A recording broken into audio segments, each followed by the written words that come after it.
peut pas laisser 381 communes représentant plus de la moitié des habitants de l'Alsace à la marge du mouvement numérique que nous connaissons tous dans les zones urbaines et qui doit être partagé par tout le monde, dans tous les territoires.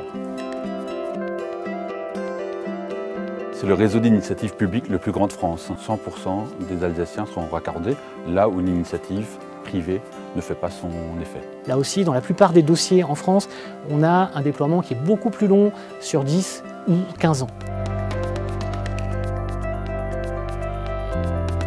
Pour nous, il était clé d'être partie prenante de ce projet de fibre optique et de ce marché en plein essor et d'avancer qui puissait aux côtés d'acteurs reconnus et de référence, tant industriels, NGE, Altitude Infrastructure, que financiers à travers la Caisse des dépôts et consignations et le fonds Marguerite.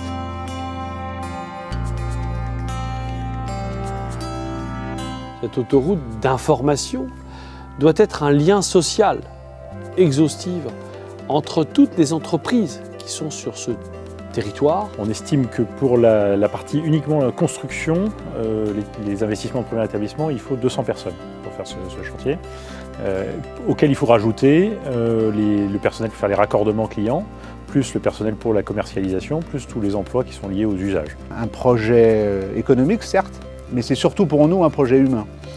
Et c'est vrai que nos équipes sont particulièrement motivées à l'idée de participer à ce nouveau grand chantier que représente l'installation de la fibre dans l'ensemble du territoire français, et en particulier en Alsace.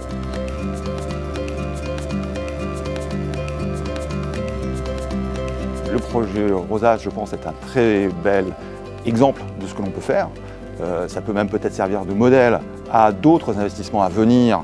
C'est le premier financement de projet de cette envergure sur le très haut débit en France. Donc c'est un projet qui devrait servir de référence pour les projets futurs dans le cadre du plan très haut débit. Les innovations qui ont été mises en œuvre dans le projet Rosas vont pouvoir être dupliquées dans d'autres régions françaises. Nous serons aux côtés de la région et de l'ensemble des collectivités dans cette démarche. Encore une fois, pas uniquement en tant qu'investisseur passif, mais en tant qu'accompagnateur de cette initiative, y compris, si besoin est, en amont par de l'ingénierie et de la conception juridique.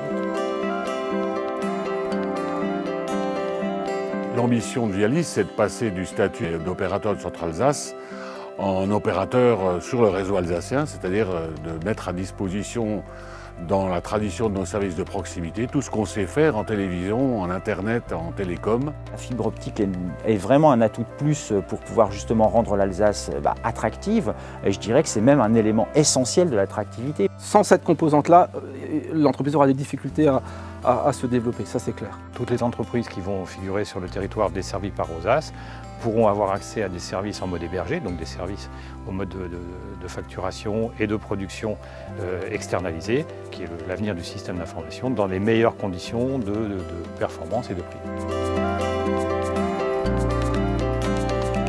Projet magnifique, tout pour réussir.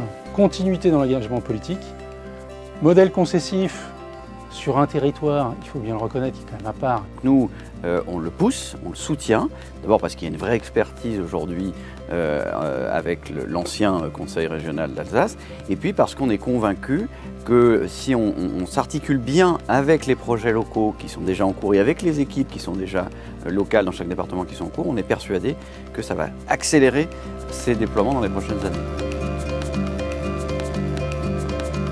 Aujourd'hui, si on arrive effectivement à monter ce type de projet sur l'ensemble des départements qui sont quand même plus ruraux que la région Alsace, je crois qu'on aura vraiment franchi une étape très importante au service des territoires.